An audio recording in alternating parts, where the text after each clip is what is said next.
साल 2011 पाकिस्तानी गवर्नमेंट एक बहुत बड़ा डिसीजन लेती है।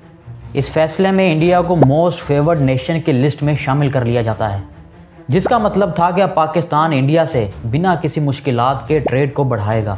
जहां बहुत ही कम कीमत में पाकिस्तान इंडिया से cotton, petroleum products, telephone, cars, organic chemicals और टी को खरीदेगा और इसके बदले में पाकिस्तान इंडिया को खजूरें, मेडिकल सप्लाईज और ज्वेलरी वगैरह एक्सपोर्ट करेगा।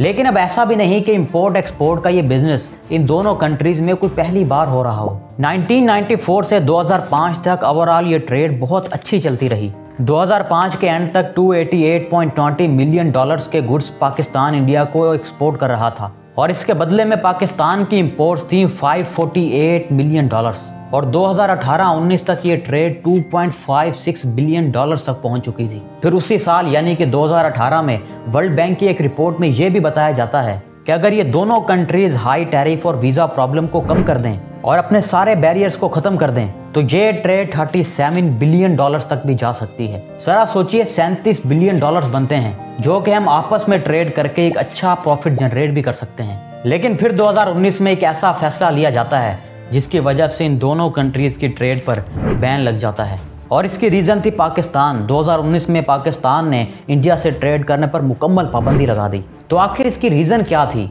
और क्यों आज फिर से पाकिस्तानी गवर्नमेंट इंडिया के साथ ट्रेड करना चाहती है? लेकिन आखिर इंडिया का इस बारे में क्या कहना है और क्या हो अगर ये दोनों कंट्रीज़ फिर से ट्रेड स्टार्ट कर दें? क्या हम वाकई आपस में ट्रेड करके बहुत ज़्यादा मुनाफा कमा सकते हैं? चलिए आज की इस वीडियो में हम इसी बारे में डिटेल से जानते हैं। Today there is no formal trade between India and Pakistan, but recently there has been a rethink. Apparently mulling reviving trade ties with India. He's restarting trade with India. वज़ीर ख़ारजा senator Isaac डार ने बयान दिया है जिसमें उन्होंने ये India दिया है कि पाकिस्तान और हिंदुस्तान के दरमियान दो तरफा तिजारत शुरू होनी चाहिए। बेसिकली इन दोनों कंट्रीज़ के बीच में ट्रेड बंद होने की सबसे बड़ी वजह बनती है आर्टिकल 370। ये वही आर्टिकल था जो कश्मीर को इंडिया के साथ जोड़ के रखने का एक जरिया था जब ये बनाया गया था। इस आर्टिकल के तहत कश्मीर को एक स्पेशल स्टेटस हासिल था जिसको देखते हुए कश्मीर खुद का एक सेपरेट कॉन्स्टिट्यूशन रख सकता था, अपना एक अलग फ्लैग रख सकता था इंडियन फ्लैग के अलावा। और जो इंडियन सेंट्रल गवर्नमेंट की पावर थी वो सिर्फ 3 ही जगहों पर एप्लीकेबल होती थी, एक्सटर्नल अफेयर्स, डिफेंस और कम्युनिकेशन पर। इसके अलावा इसमें आर्टिकल 35 भी है जो कि डिफाइन करता है कश्मीर में रहने वाले रेजिडेंट्स को कि कोई भी इंडियन कश्मीर के अंदर अपनी ज़मीन नहीं खरीद सकता, प्रॉपर्टी नहीं ले सकता। इसके अलावा भी कई और चीज़ें थी जो कि इंडियंस कश्मीर में नहीं कर सकते, जैसा कि गवर्नमेंट जॉब्स, स्कॉलरशिप्स और वोटिंग वगैरह। अब इस आर्टिकल से पाकिस्तान, इंडिया और कश्मीर तीनों खुश थे, लेकिन अगस्त 2019 में इंडियन गवर्नमेंट ने इस आर्टिकल को अपने कॉन्स्टिट्यूशन से ही ख़त्म कर दिया। यानी कि अब इंडियंस कश्मीर में वो सब कुछ कर सकते थे जो कि आर्टिकल 370 इन्हें रोके हुए था। क्योंकि कश्मीर एक ट्राइलैटरल डिस्प्यूट है तो पाकिस्तान ने इंडिया के इस फैसले को फुली अपोज किया और जब पाकिस्तान ने दुनिया के हर फोरम पर जाकर इस बात के खिलाफ एक्शन लिया तो साथ में यह भी ऐलान कर दिया कि हम इंडिया के साथ यूनिलैटरली अपनी इस ट्रेड को बंद कर रहे हैं जब तक कि इंडिया अपने इस आर्टिकल 370 का स्टेटस दोबारा से वापस ना ले आए। हालांकि इस आर्टिकल को ख़त्म किया गया अगस्त के महीने में, लेकिन 14 फरवरी 2019 इस आर्टिकल को ख़त्म किए जाने से 6 माह पहले पुलवामा अटैक हुआ था जिस पर इंडिया ने पाकिस्तान से आने वाली प्रोडक्ट्स पर कस्टम ड्यूटी 200% तक बढ़ा दी थी और साथ ही साथ इंडिया ने पाकिस्तान को मोस्ट फेवर्ड नेशन की लिस्ट में से भी हटा दिया था। जी हाँ, पाकिस्तान भी इंडिया की मोस्ट फेवर्ड नेशन में शामिल होता था, वो भी 1996 से। इंडिया का 200% तक इंपोर्ट ड्यूटी बढ़ाने का मकसद था कि पाकिस्तान पर प्रेशर बनाया जाए, लेकिन अगस्त के महीने में पाकिस्तान ने खुद से ही इंडिया के साथ ट्रेड करने पर पाबंदी लगा दी थी। अब बात करते हैं कि आखिर इन दोनों कंट्रीज़ के बीच में ट्रेड थी कैसी।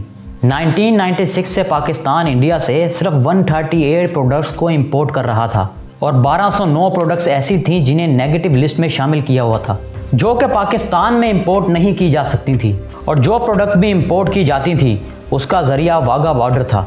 सारी प्रोडक्ट्स यहीं से आती थी और इस सारी ट्रेड में इंडिया हमेशा सरप्लस में रहा है।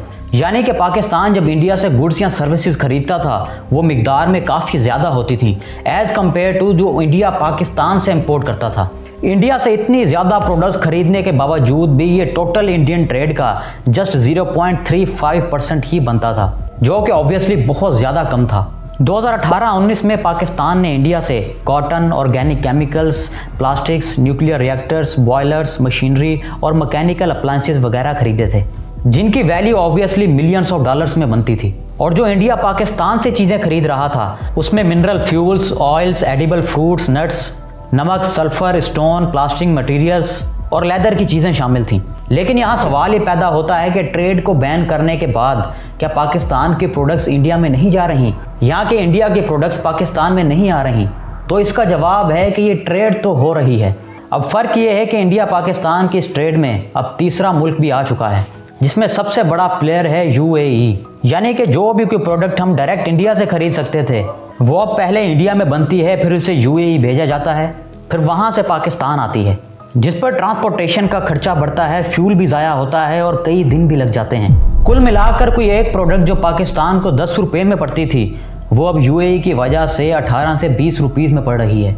तो ये कहना बिल्कुल भी गलत ना होगा कि इंडिया पाकिस्तान इन दोनों कंट्रीज़ को प्रोडक्ट्स बहुत महंगी मिल रही हैं, क्योंकि जाहिर है हम ज़्यादा चीज़ें इंपोर्ट करते हैं अपने मुल्क में, जिसकी वजह से ज़्यादा नुकसान भी पाकिस्तान ही को हो रहा है। इसके अलावा पाकिस्तान कॉटन को ब्राज़ील और USA से ख़रीद रहा है, जो कि और ज़्यादा महंगी पड़ रही हैं। दोस्तों, इन दोनों कंट्रीज़ के पॉलिटिशियंस तो आपस में लड़ते हैं, लेकिन नुकसान किसका होता है? आपका और मेरा, क्योंकि अल्टीमेटली ये सारी चीज़ें हमने ही खरीदनी होती हैं। ट्रेड बंद होने की वजह से जिन लोगों का इस ट्रेड के साथ बिजनेस मुंसलिक था वो भी ख़त्म हो गया। एक रिपोर्ट के मुताबिक करीब 9,500 फैमिलीज ऐसी हैं और 50,000 लोग ऐसे हैं जिन्हें इस ट्रेड के बंद होने की वजह से खासा नुकसान पहुंचा है। लोगों का रोज़गार चला गया इस ट्रेड के बंद होने की वजह से। तो आखिर इन सारे लोगों को जॉब्स कौन देगा? क्या इंडिया या पाकिस्तान? ऑब्वियसली कोई भी नहीं। इसी चीज़ को देखते हुए पाकिस्तानी प्राइम मिनिस्टर शहबाज शरीफ ने कराची का दौरा भी किया था। कराची जो कि पाकिस्तान के बिजनेस का कैपिटल है, वहाँ कराची बिजनेस कम्युनिटी के मीटिंग के दौरान आरिफ हबीब जो कि पाकिस्तानी बिजनेसेस का एक टाइकॉन है, उनकी तरफ से प्राइम मिनिस्टर को एक सजेशन भी दी जाती है कि हमें दोबारा से इंडिया के साथ ट्रेड स्टार्ट कर देनी चाहिए। एक जो है हमारे पड़ोसियों से हाथ मिलाएं, जो आप काम कर रहे हैं इसके ऊपर, आई थिंक उसके भी जो है वो बहुत अच्छे नतीजे आएंगे, इंक्लूडिंग इंडिया मैं समझता हूँ। और आप ये कर सकते हैं कि इंडिया के साथ भी जो है मामला को ठीक करते हैं। फॉरेन मिनिस्टर इसाक डार भी इस बात पर गौर कर रहे हैं, जबकि इंडिया का कहना है कि हम टेररिज्म और ट्रेड एक साथ नहीं कर सकते। अब ये अलग बात है कि पाकिस्तान खुद टेररिज्म को बहुत बुरे तरीके से फेस कर रहा था और आज भी करता है। इंडिया और पाकिस्तान दोनों को ये चीज़ सोचनी चाहिए कि हमें आपस में ट्रेड स्टार्ट करना होगी, और इसका फ़ायदा किसे होगा? ऑब्वियसली आपको और मुझको। अब आप लोगों की क्या राय है इंडिया पाकिस्तान की इस ट्रेड के बारे में? मुझे कमेंट्स में ज़रूर बताइएगा, और अगर वीडियो पसंद आई हो तो चैनल को सब्सक्राइब ज़रूर करें।